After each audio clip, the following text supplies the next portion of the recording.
জিজ্ঞাসা করলো আপনি তো সাফি মাযহাব, আপনার মাযহাবের নামাজ আলাদা, অন্য স্টাইল আপনি নামাজ পড়েন, এখানে হানাফিদের স্টাইলে কেন নামাজটা পড়লেন? সেই সময় তিনি বলেছিলেন এখানে সব হানাফি মাযহাবের মানুষ, যদি আমি আমার স্টাইলে নামাজ পড়তাম তাহলে মানুষের মধ্যে মিশ্র প্রতিক্রিয়া দেখা দিত, বিতর্ক তৈরি হতো, মনোমালিন্য হতো, বা তাদের মধ্যে একটা অস্থিরতার পরিবেশ তৈরি হতো। ইসলামে এই রকম ডিভাইডেশন, মনোমালিন্য ইসলাম কখনো গ্রহণ করে না, পছন্দ করে না। দেখেছেন, ইসলামের সূক্ষ্ম বিষয়গুলো ভাবতে হবে। হে তরুণ যুবকেরা, হে আমার বন্ধুরা, सुनने के दिन रवाना जन्नत के दान, अंधे को रास्ता दिखाने का नाम है इस्लाम, भूखे को पानी पिला खाना खिलाने का नाम है इस्लाम, प्यासे को पानी पिलाने का नाम है इस्लाम, अमानत का नाम है इस्लाम, और इबादत का नाम है इस्लाम, और मोहब्बत का नाम है इस्लाम। एक रोज दिवालिया बंधुरा আমার মুরব্বিয়ানেরা আমার, আপনি রাতের বেলা যখন ঘুমাবেন, গাছটিতে কাত হয়ে ঘুমাবেন, নবীর সুন্নাত, নবীর তরিকা, পায়ের পোশাকটা যখন পরবেন, মা আসফালা মিনাল কাবাইনি মিনাল ইজারে ফিন্নার, পায়ের পুরুষদের পায়ের পোশাকটা যেন পায়ের গিরার নিচে না চলে যায়, এটা নবীর তরিকা, নবীর নির্দেশ। যদি ইচ্ছাকৃতভাবে পায়ের গিরার নিচে তোমার পোশাকটা যায়, ওই অংশটা জাহান্নামের আগুনে জ্বলবে ভাই।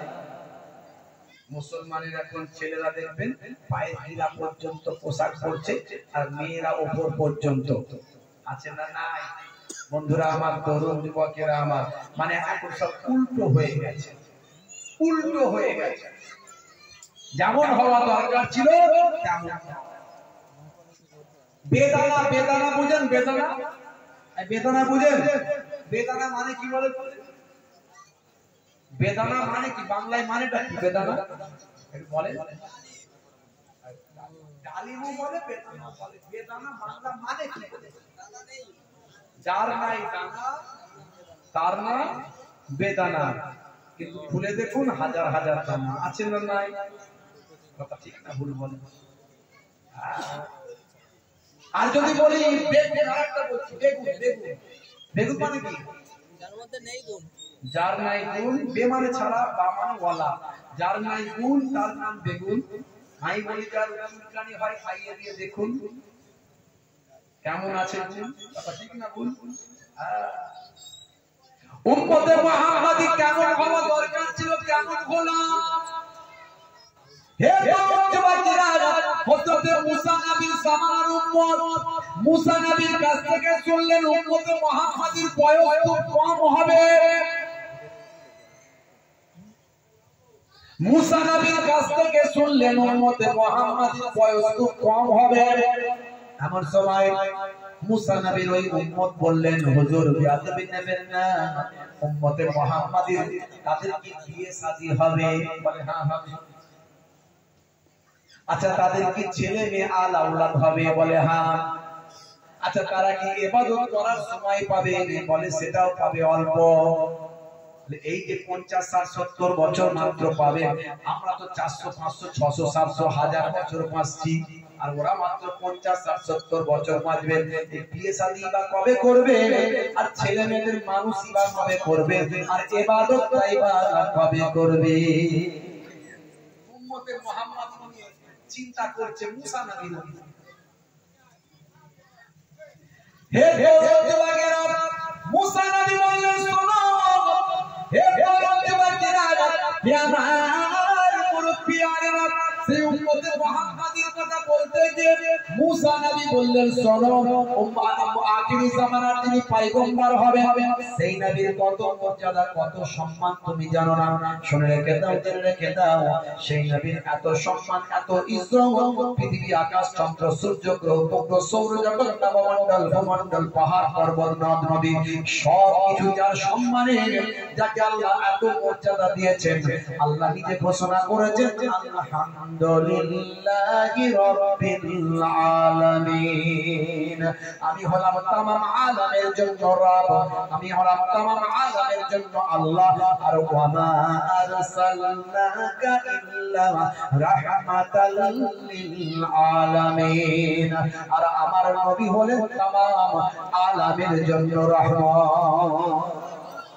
আমি যে আলামের রব আর আমার নবী হলেন সেই আলামের জন্য রহমত। জোরে বলুন সুবহানাল্লাহ।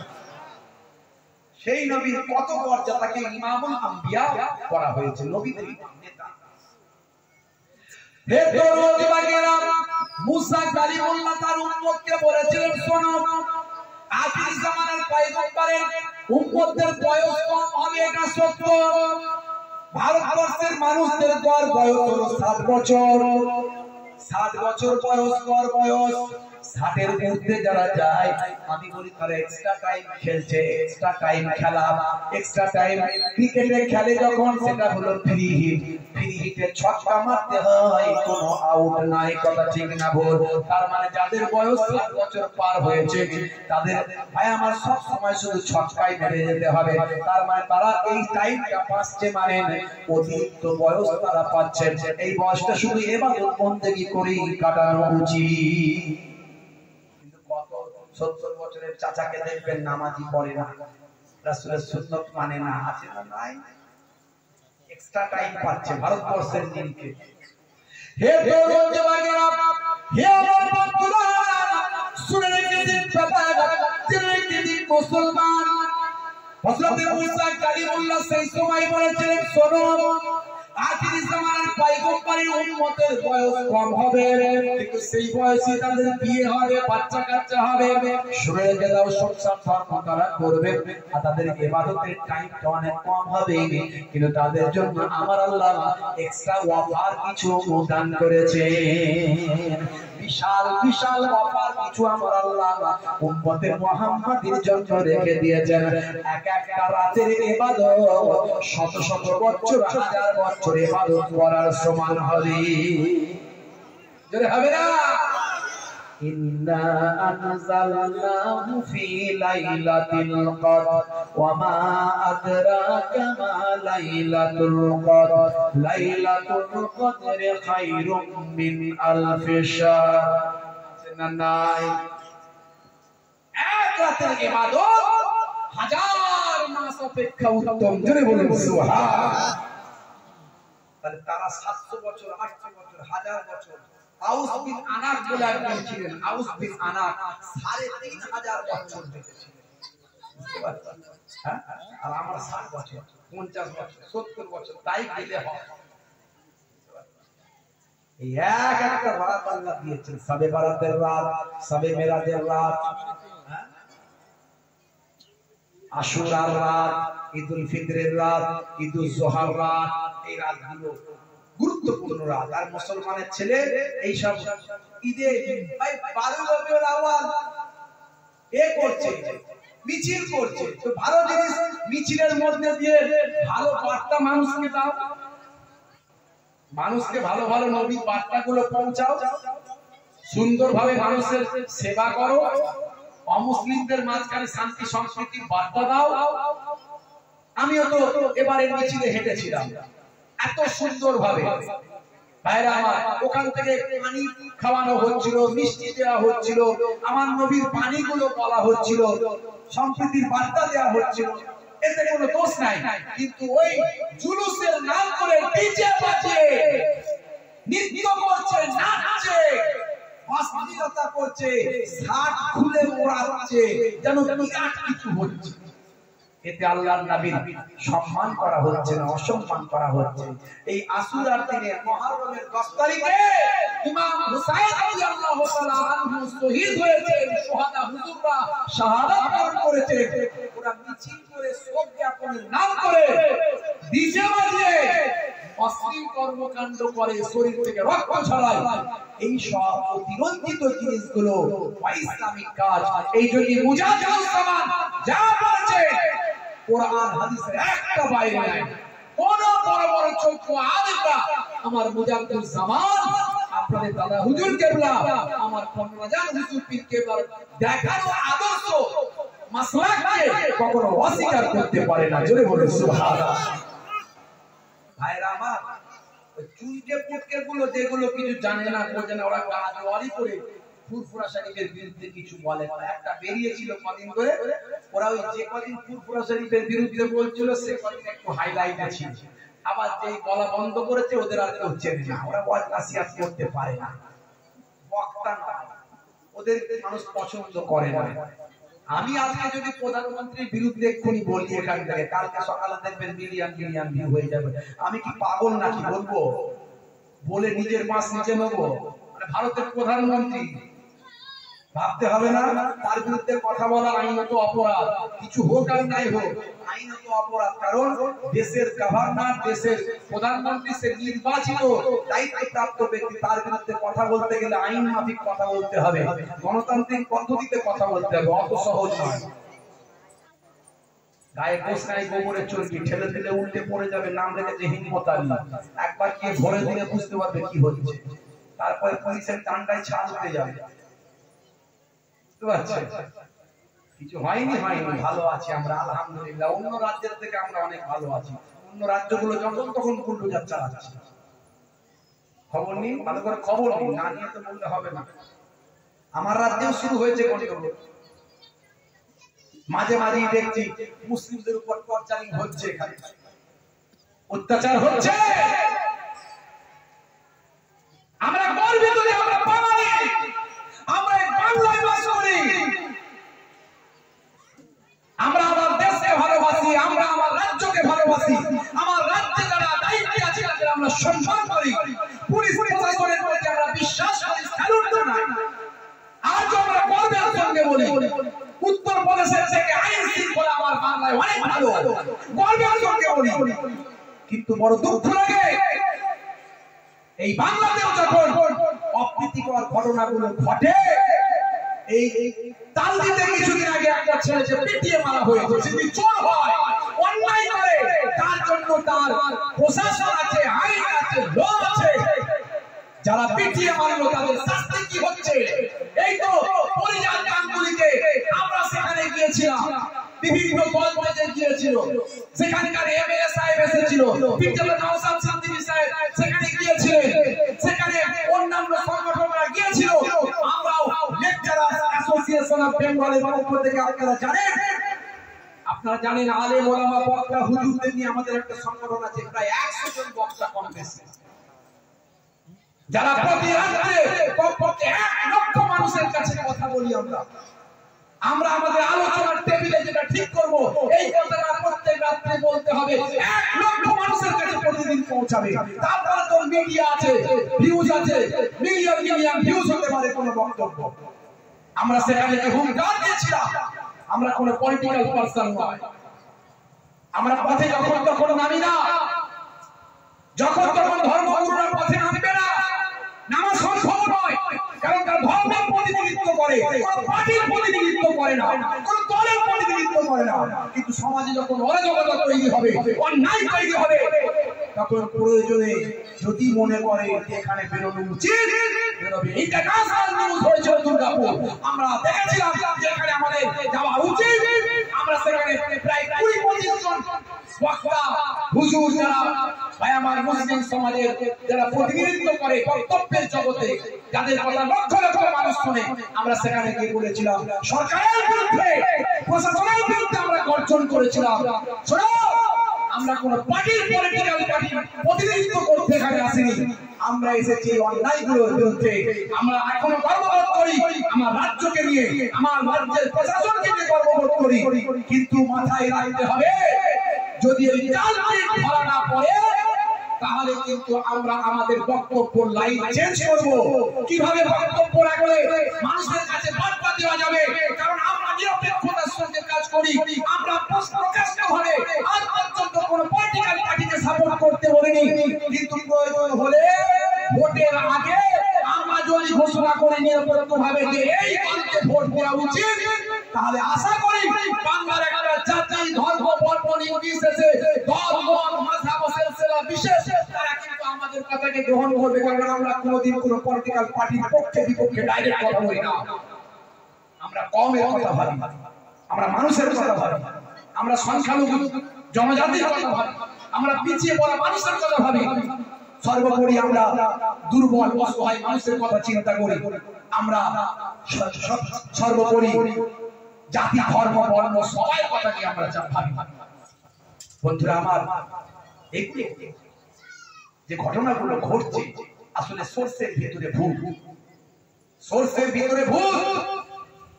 আপনার পাড়ায় 10টা করে দল, আপনার পাড়ায় 10টা দল, আপনি মার খেলে অন্যজন খুশি হয়, আপনি নিজেই তো ঠিক নাই, আপনি কি করবেন? আমি নিজেই ঠিক নাই, আমি কি করব? আল্লাহর নবী বলেছিলেন তোমরা ঐক্যবদ্ধ থাকো। ইন্নামাল মুমিনুনা ইখওয়ান, মুমিনরা হলো একে অপরের ভাই। আজকে আমরা সিলসিলা, মাযহাব, দল, মাসলাক, ফুরফুরা শরীফ, বেরলভী শরীফ, দেওবন্দি, আহলে হাদিস, লামাযহাবী, তাবলীগী, কত দল যে বাবু, তারপরেও আবার পার্টির দল আছে। আবার বুঝতে পারছেন, গ্রামে গ্রামে পার্টির দল আছে, আছে না নাই? তাহলে আমরা এত ভাগে বিভক্ত, আমরা মার খাবো না তো খাবে কারা? বড় দুঃখ লাগে। যে যার দল আছে, মত আছে, মাযহাব আছে, সিলসিলা আছে, পার্টি আছে, পলিটিক্স আছে, নিজের বুকে রাখো, কিন্তু কলেমাকে সামনে রেখে লা ইলাহা ইল্লাল্লাহু মুহাম্মাদুর রাসূলুল্লাহ, এই কালেমাকে সামনে রেখে আমরা যেন একে অপরের ভাই হতে পারি। মুসলমান মুসলমানের কালেমার ভাই, জোরে বলুন সুবহানাল্লাহ। ইসলামটা এত আত্মকেন্দ্রিক নয়, ইসলামের মধ্যে ব্রডনেস আছে, ব্যাপকতা আছে। শুধু মুসলমান মুসলমানের ভাই এটা বলা হয়নি, ইসলামের মধ্যে এত ব্রডনেস, এত ব্যাপকতা। ইসলাম বলেছে রক্তের সম্পর্কে সারা পৃথিবীর মানুষ তোমার ভাই। হিন্দু আপনার ভাই, খ্রিস্টান আপনার ভাই, জৈন বৌদ্ধ আপনার ভাই, কথা ঠিক না ভুল? মনে রাখবেন, এই যে এখন হিন্দু মুসলিম চলছে সমাজে, এই লড়াইটা কিন্তু হিন্দু মুসলিমের নয়, এই লড়াইটা হিন্দু মুসলিমের নয়। এক শ্রেণীর মানুষ ভোটের জন্য হিন্দু মুসলিম করছে, আর আমরা যখনই মুসলিম করবো তখন তারা জিতে যাবে। ওরা ওটাই চাইছে, আমরা হিন্দু করলে মুসলিমরা মুসলিম করবে, তাহলে কাজ হাসিল। কিন্তু মনে রাখবেন, হিন্দুরা মুসলমানদের শত্রু নয়, মুসলমান হিন্দুদের শত্রু নয়, আমরা কারো শত্রু নয়। এইগুলো ঘটনাগুলো ঘটছে, এগুলো বিধানসভা পর্যন্ত। বিধানসভার পরে দেখবেন যারা এতদিন বড় বড় মন্তব্য করছিল তারাই আবার ভালো ভালো কথা বলবে।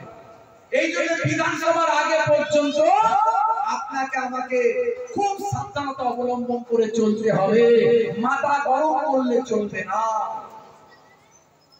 আপনি দেখুন তো, চাকরিতে মুসলমান ক পার্সেন্ট? আমি পশ্চিমবঙ্গের কথা বলছি, সারা ভারতবর্ষ তো আরো খারাপ অবস্থা। পশ্চিমবঙ্গের কথা বলছি 2%, তার থেকেও কম জায়গায় চলে যাচ্ছে। থানায় গেলে দেখবেন, থানায় কত পার্সেন্ট মুসলমান যাচ্ছে? অনেক বেশি। কোর্টে গেলে দেখবেন অনেক বেশি। জেলখানাতে দেখবেন মুসলমান অনেক বেশি। বাস করি আমরা 30%। সবেতে আমরা ভালো জায়গায় কম, খারাপ জায়গাতে বেশি। যেখানে আমাদের বেশি হওয়া উচিত নয় সেখানে বেশি। মারছে কে? মুসলমান। মরছে কে? মুসলমান। আমার অমুসলিম হিন্দু পাড়ায় গিয়ে দেখুন তো, তাদের মধ্যে কোনো দ্বন্দ্ব আছে? নাই। তারা রাতের বেলা একটা পার্টি, দিনের বেলা একটা পার্টি। কাকা সেদিন মিডিয়ায় দেখেছি, পেপারে দিয়েছিল পঞ্চায়েত ভোটের আগে 3 জন বৌমা একসঙ্গে রান্না করছে। আমার হিন্দু মায়েদের 3 মা একসঙ্গে রান্না করছে। একজন সিপিএম মনে হয়, একজন তৃণমূল, আর একজন মনে হয় বিজেপি না কোন একটা পার্টি। এই 3টে পার্টি 3 জন প্রার্থী একসঙ্গে রান্না করছে।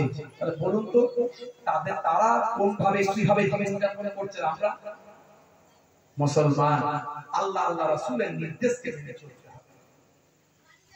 হে তরুণ যুবকেরা, হে আমার বন্ধুরা, শুনে রেখে দিন বাবা জেনে রেখে দেন হে মুসলমান যখন আপনি আমি ঐক্যবদ্ধ থাকবো তখনই আমার আপনার কথা সব জায়গায় গ্র্যান্ড হবে আর যখন আপনি আমি বিভাজিত হয়ে যাব তখন আমার আপনার কথার কোনো প্রাধান্য থাকবে না হে মুসলমান একটু শুনুন আপনাকে আমাকে ঐক্যবদ্ধ থাকতে হবে এবং রাসূলের সুন্নাত তরিকা মানতে হবে মুসলমান মুসলমানকে ভালোবাসুন মুসলমান হিন্দু ভাইদের ভালোবাসুন খ্রিস্টান জৈন বৌদ্ধের ভালোবাসুন সারা পৃথিবীর মানুষের ভালোবাসুন ভাইরা আমার তরুণ যুবকেরা আমার মুরব্বিয়ানেরা দয়ার নবীর আদর্শ দয়ার নবীর আখলাক চরিত্রটা একটু মেনে চলো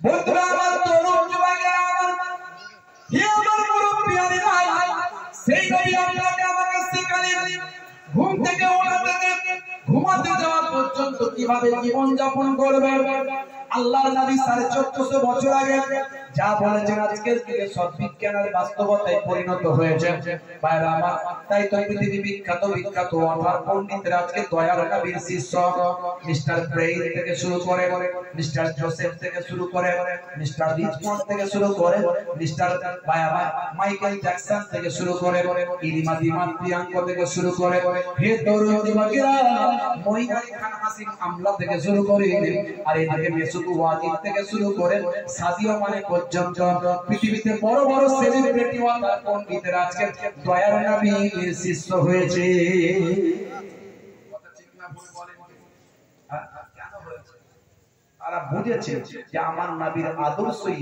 একমাত্র আমাদেরকে সঠিক পথ দেখাতে পারে জোরে বলুন সুবহানাল্লাহ তারা বুঝতে পেরেছে যে কোরআন যা বলেছে কোরআনের কথা মিথ্যা নয় দয়ার নবী যা বলেছেন দয়ার নবীর কথা মিথ্যা নয় সব আজকের যুগে only one book in the world পৃথিবীর বুকে একটা কিতাব যে কিতাবটা 1450 বছর ধরে অক্ষত অবস্থায় আছে জোরে বলেন সুবহানাল্লাহ পৃথিবীর কোন মানুষ একটা লাইন পড়তে আমরা সঠিকভাবে দয়ার নবীর আদর্শ মানুষের কাছে পৌঁছাতে পারছি এটা আমাদের দুর্বলতা আমরা পৌঁছাতে পারছি না নবী পাকের আদর্শ পৌঁছাতে পারছি না হে তরুণ যুবকেরা হে আমার বন্ধুরা শুনে রেখে দিন বাবা জেনে রেখে দেন হে মুসলমান একটু শুনেন আল্লাহর নবীর সাহাবারা কেমন আদর্শ গ্রহণ করেছিলেন ভাইরা আমার নেতা মন্ত্রী খেলোয়াড় প্লেয়ার বড় বড় ওয়াদার পণ্ডিতেরা তারাও তো নবীর আদর্শ গ্রহণ করেছেন নবী পাকের সাহাবীরা কেমন আদর্শ গ্রহণ করেছেন হযরত খলিফা ইসলামী ওমর ফারুক রাদিয়াল্লাহু তাআলা আনহুর জামানা হে তরুণ যুবকেরা হে আমার মুরব্বিয়ানেরা শুনে রেখে দিন জেনে রেখে দিন দুইজন ব্যক্তি একজন ব্যক্তিকে হযরত ওমর ফারুক রাদিয়াল্লাহু তাআলা আনহুর দরবারে ধরে নিয়ে এসেছে হযরত ওমর ফারুক রাদিয়াল্লাহু তাআলা আনহুর দরবারে দুইজন ব্যক্তি একজন ব্যক্তিকে ধরে নিয়েছে খলিফাতুল মুসলিমিন আমিরুল মুমিনিন সেই সময় বলেছিলেন হে তুমি যুবক কেন এই ব্যক্তিকে আজকে ধরে নিয়ে এসেছো সেই সময় ওই দুইজন বলেছিল ও আমিরুল মুমিনিন খলিফাতুল মুসলিমিন হযরত ওমর ফারুক রাদিয়াল্লাহু তাআলা আনহু এই ব্যক্তি হলেন আমাদের দুই ভাইয়ের পিতার হত্যাকারী আর ইসলামের নিয়ম হলো খুনের বদলে খুন হত্যার বদলে হত্যা কিসাস আদায় করতে হবে হত্যার বদলে হত্যা করতে হবে এই ব্যক্তির শাস্তি চাই ফাঁসি এর জন্য আপনার দরবারে ধরে নিয়ে এসেছে এই ব্যক্তি আমাদের পিতাকে হত্যা করে ফেলেছে খারাপই কম হয়ে গেছে কথা ঠিক না কারণ বিচার ঠিক নাই করা আইন নাই শাস্তি করা নাই যত বড়ই যাই হোক না কেন কদিন পরে ঠিক জামিন আনি কথা ঠিক না ভুল কদিন পরে ঠিক মুক্তি পেয়ে যাচ্ছে দেখে তো অবাক এই পরিজন ঢুকলো কদিন পরে বেরিয়ে গেল তো কি হবে হে তরুণ যুবকেরা হে আমার বন্ধুরা শুনে রেখে দিন বাবা জেনে রেখে দেন কিন্তু ইসলামের আইন বড় কড়া খুনের বদলে খুন চুরি করলে হাত কেটে দাও আইন কড়া না সহজ আইন কড়া না সহজ বলে মারাত্মক কড়া এমন সময় দেখতে পাওয়া যায় হযরত ওমর ফারুক রাদিয়াল্লাহু তাআলা আনহু বললেন, যাও তোমাদের অমুক সময় বিচার করা হবে। ভাইরা আমার, বিচারের সময় যখন হাজির হলো, বহু মানুষ চারিদিক থেকে ঐক্যবদ্ধ হলো, সবাই বিচার শোনার জন্য এলো। খলিফাতুল মুসলিমিন বিচার শুরু করলেন। হযরত আমিরুল মুমিনিন ওমর ফারুক রাদিয়াল্লাহু তাআলা আনহু বিচার শুরু করলেন। হে তরুণ যুবকেরা, হে আমার বন্ধুরা, শুনে রেখে দেন, এমন সময় দেখতে পাওয়া যায়, ভাইরা আমার, তরুণ যুবকেরা আমার, যদি কেউ ভাই আমার খুনের বদলে খুন হয়ে যায়, তাহলে একমাত্র যে ব্যক্তি খুন হয়েছে তার পরিবার যদি তার ভাই আমার নিয়ারেস্ট ভাই আমার তার ছেলে মেয়ে আলাউলা স্ত্রী পরিজন বাম্মা যদি ক্ষমা করে তবেই সে ক্ষমা পায়, নতুবা ক্ষমা হবে না। তার হত্যার বদলে হত্যা, এই কিসাস তাকে আদায় দিতে হবে বাবা। এই হলো ইসলামের আইন। হে তরুণ যুবকেরা, হযরত ওমর ফারুক রাদিয়াল্লাহু তাআলা আনহু সেই সময় বলেছিলেন, ও বাবা, তুই ছেলে তুই যুবক, আচ্ছা বলো তো দেখি, হে বাবা তুই ছেলে তুই যুবক, বলো তো দেখি, আচ্ছা তোমরা বলো, তোমরা কে কে ক্ষমা করতে পারো? সেই সময় তারা বলল, না না হুজুর, ক্ষমা আমরা করব না, আমরা চাই ফাঁসির বদলে ফাঁসি, রাইট, আমরা খুনের বদলে খুন চাই, আমরা হত্যা চাই, আমরা ক্ষমা করতে চাই না, কারণ আমাদের পিতাকে হত্যা করেছে, এর বদলা আমরা পেতে চাই। তাহলে হুজুর বললেন, ঠিক আছে, তোমার কি রায় বাবা, তোমার কি মত বাবা? তোমার তো ফাঁসির বদলে ফাঁসি হবে, খুনের বদলে খুন, হত্যার বদলে হত্যা তোমাকে হতেই হবে। তোমার শেষ ইচ্ছা কি আছে বলো? তোমার কোন শেষ ইচ্ছা আছে কি সেটা বলো। বলে, হুজুর বেয়াদবি নেবেন না, খুন তো আমাকে হতেই হবে, হত্যা তো আমাকে হতেই হবে, তবে আমার একটা শেষ ইচ্ছা আছে। বলে, কি ইচ্ছা?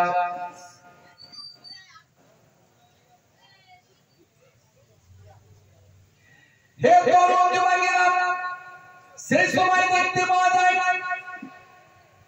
খলিফাতুল মুসলিমিনের কথা শুনে ওই ব্যক্তি বলেছিল, হুজুর আমার বাড়িতে আমি হলাম প্রধান, বড়, আমার ছোট ছোট ভাই আছে, বাম্মা আছে, আমাকে 3টে দিনের জন্য সময় দেওয়া হোক, বাড়িতে আমি যাব, বাড়িতে গিয়ে আমি একটু সকলের সামনে একটু বুঝিয়ে দিয়ে আসবো, একটু সবকিছু দায়িত্ব মানুষ সবকিছু অর্পণ করে আসবো, আমাকে 3টে দিনের জন্য বাড়িতে যাওয়ার পারমিশন দেওয়া হোক।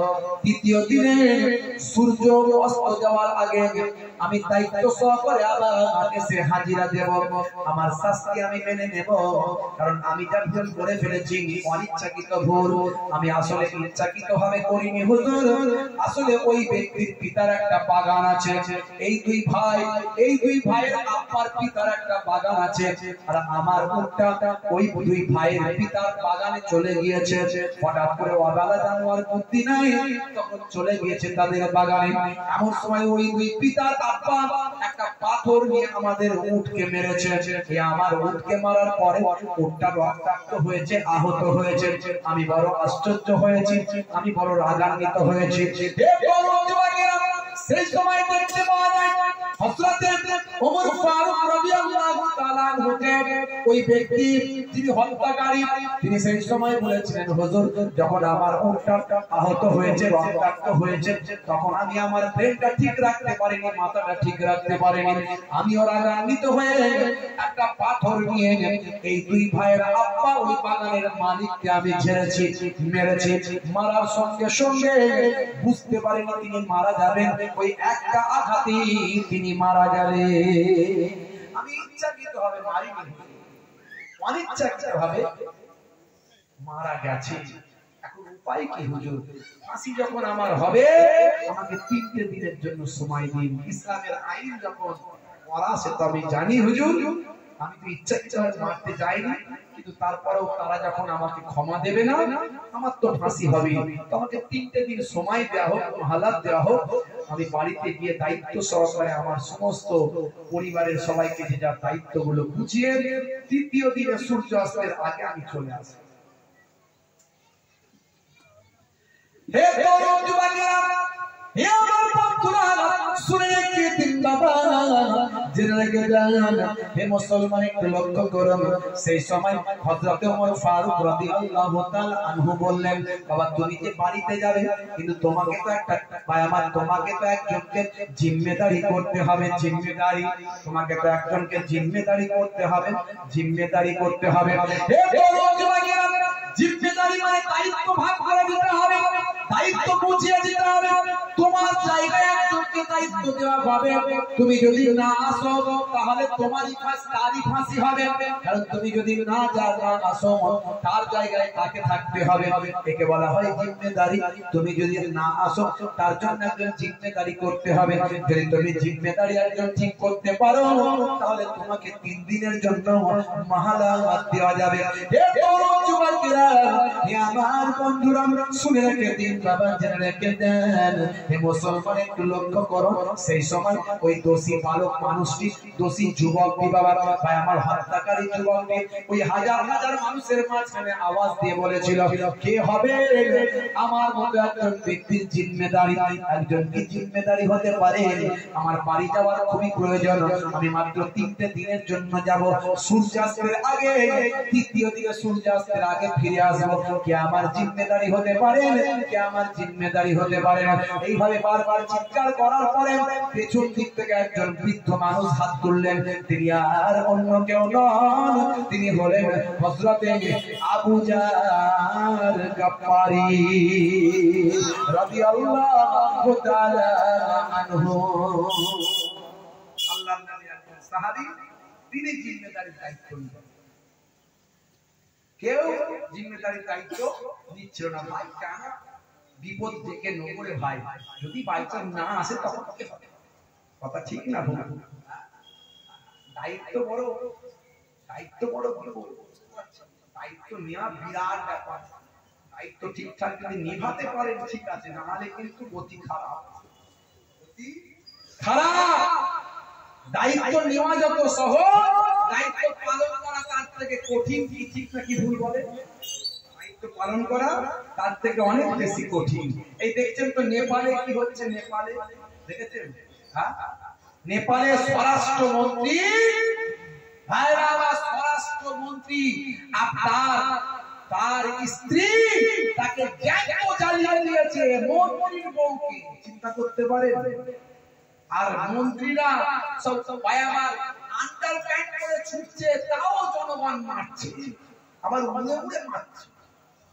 ভিডিওতে দেখেছেন, উড়ে উড়ে মারছে।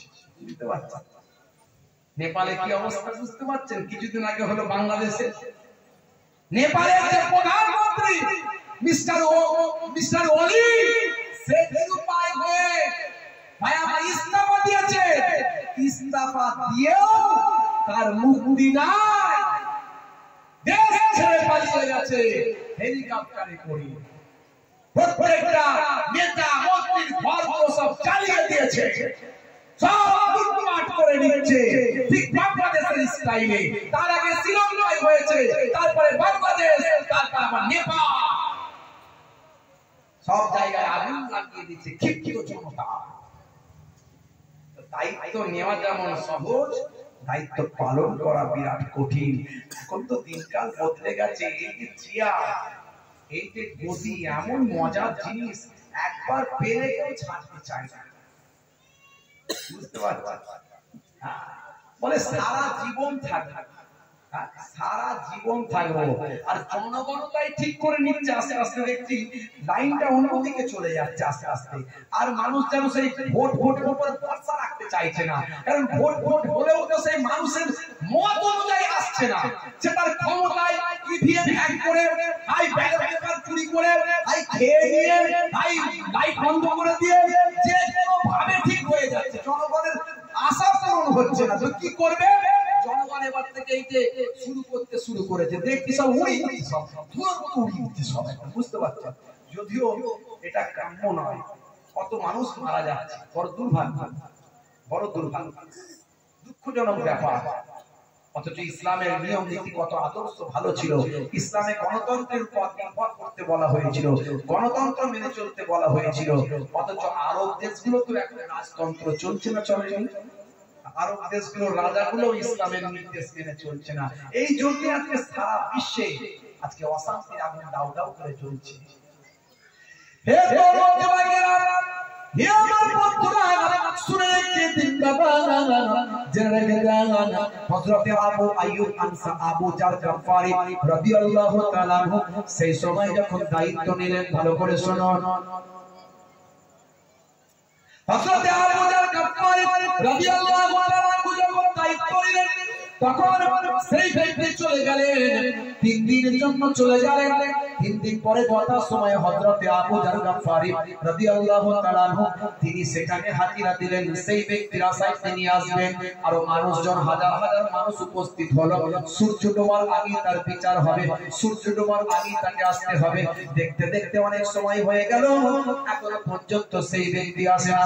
হে তরুণ যুবকেরা, ঠিক সূর্য ডোবার আগে ওই ব্যক্তি এসে সেখানে হাজিরা দিল হন্তদন্ত হয়ে।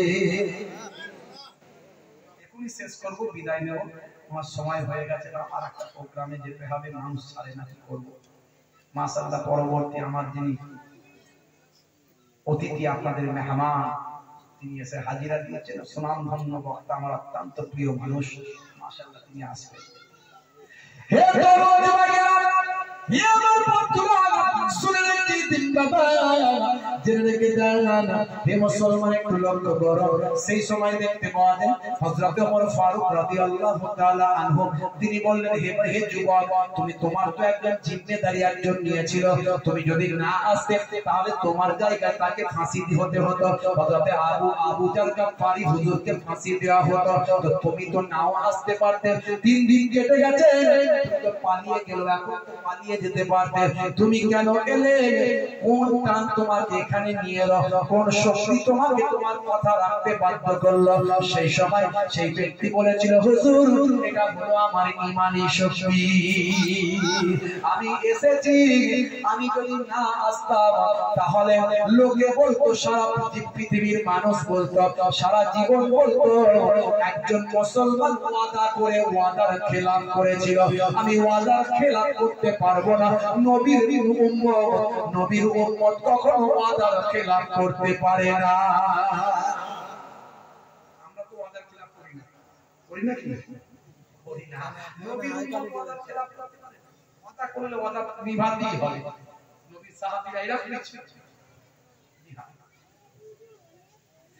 হে তরুণ যুবকেরা, এমন সময় দেখতে পাওয়া যায় হযরত ওমর ফারুক রাদিয়াল্লাহু তাআলা আনহু, হযরত আবু জার গফফারী রাদিয়াল্লাহু তাআলা প্রবীণ সাহাবীকে বললেন, আপনি তো একজন প্রবীণ সাহাবী, আল্লাহর নবী স্নেহধন্য সাহাবী, এত বড় জায়গির সাহাবী, সারা পৃথিবীর মানুষ আপনাকে চেনে। হে আবু জার গফফারী, আপনি কেন ওই ব্যক্তির জিম্মেদারির দায়িত্বটা আপনি কেন নিলেন?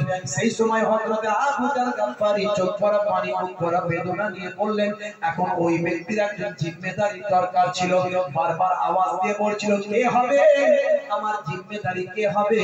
কোন মানুষ আওয়াজ দিচ্ছিল না।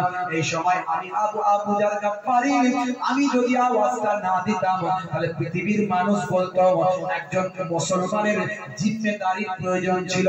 এত সে চিৎকার করলো, কোন মুসলমান তার জিম্মেদারির দায়িত্ব মোটা না গ্রহণ করলো না। সারা পৃথিবীর বুকে মুসলমানের বদনাম হতো। একজন মুসলমানের প্রয়োজন ছিল জিম্মেদারির, আর একজন কেউ মুসলমান তার জিম্মেদারি নিল না।